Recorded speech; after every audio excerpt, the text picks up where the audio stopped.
Lagi-lagi terjadi di daerah Batang, Jawa Tengah. Kasus pelecehan seksual emang beneran gak ada habisnya. Kasus pelecehan seksual ini telah dilakukan kurang lebih sekitar 6 tahun guys. Yaitu dari tahun 2017 sampai tahun ini 2023. Jadi tangan yang buat mijitnya itu diarahin ke kemaluan pelaku. Kemudian kayak melakukan semacam masturbasi gitu deh.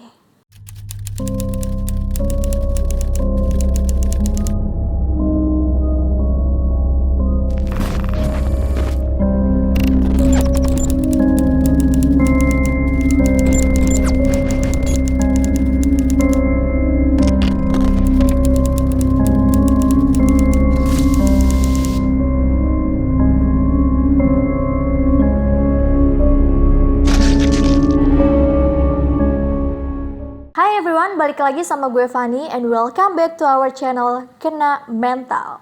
Belum lama ini aku bawain cerita mengenai kasus pelecehan seksual yang ada di daerah Batang, Jawa Tengah. Di mana korbannya itu mencapai lebih dari 20 santriwati. Kalau kalian belum nonton, nanti bisa nonton videonya yang ini. Di kasus kali ini juga terjadi di daerah Batang, Jawa Tengah, di mana ada oknum guru ngaji yang melakukan ke belasan santri di bawah umur. Gila. Kita langsung masuk aja ke ceritanya.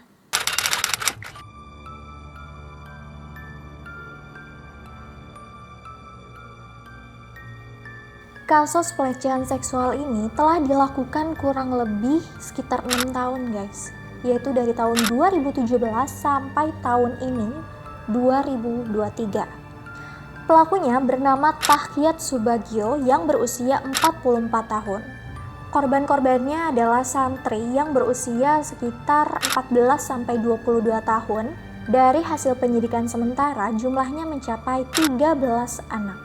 Mereka ini emang sering ngaji di rumahnya pelaku. Dan kelakuan bejatnya itu juga dilakukan di rumah pelaku. Mau itu siang maupun malam. TKP-nya sendiri yaitu ada di Kedung Malang, Kecamatan Wonotunggal, Kabupaten Batang, Jawa Tengah. Menurut keterangan, pelaku ini tuh emang udah ngajar ngaji dari tahun 2004. Tapi dulu itu dia ngajar di musola setempat.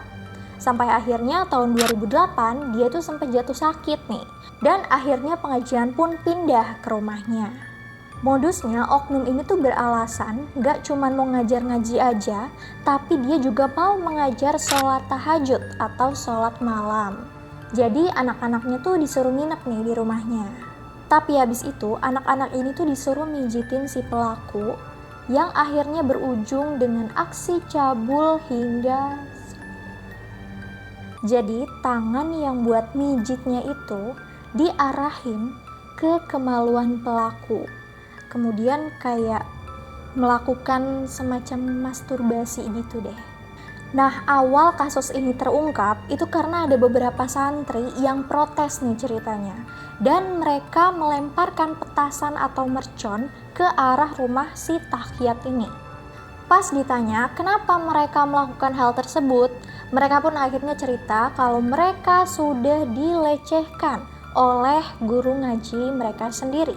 Mereka akhirnya berani untuk speak up karena memang awalnya tuh mereka takut dan malu merasa bahwa itu adalah aib terbesar mereka.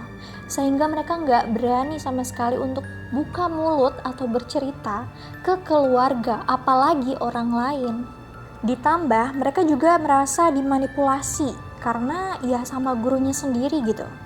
Pasti namanya murid ada rasa segan yang besar dan ya menunjukkan sikap manut-manut aja gitu. Saat ini Tahyat Subagio sudah ditetapkan menjadi tersangka. Menurut pengakuannya di press conference, katanya sih dia straight ya, atau bisa dibilang masih normal lah suka sama cewek. Cuma katanya ya dia merasa ada kedekatan dengan murid-muridnya hingga muncullah hasrat tersebut. Dia pun mulai coba-coba yang berakhir dengan keterusan sampai 6 tahun. Akibat perbuatannya, pelaku ini dijerat pasal berlapis yaitu pasal 82 Undang-Undang tentang Perlindungan Anak dan pasal 292 KUHP dengan ancaman hukuman maksimal 15 tahun penjara. Sedangkan para korbannya sudah ditangani untuk melewati pasca trauma yang dibantu dari Dinas Sosial, PPA Kabupaten Batang, hingga LSM Pemerhati Anak. Wah, di Batang ini ternyata banyak ya kasus pelecehan seksual, terlebih di lembaga pendidikan. Di akhir tahun 2022 ada kasus pencabulan dan pemerkosaan 45 siswi. Kemudian di awal tahun 2023 terungkap lagi kasus yang serupa nih sama kasus yang tadi, yaitu pencabulan dan ke-21 santri yang dilakukan oleh oknum guru rebana dan guru ngaji. Kemudian kasus kemarin juga yang baru terungkap di bulan April yang udah aku bahas di video sebelumnya, yaitu kasus pelecehan seksual yang dilakukan kepada santriwati dengan jumlah sekitar 22 anak. Kita berharap pemerintah bisa lebih peka ya sama kasus-kasus kayak gini. Pun harusnya banyak penyampaian kayak semacam campaign mungkin ataupun sosialisasi kepada orang tua maupun anak-anak di sekolah.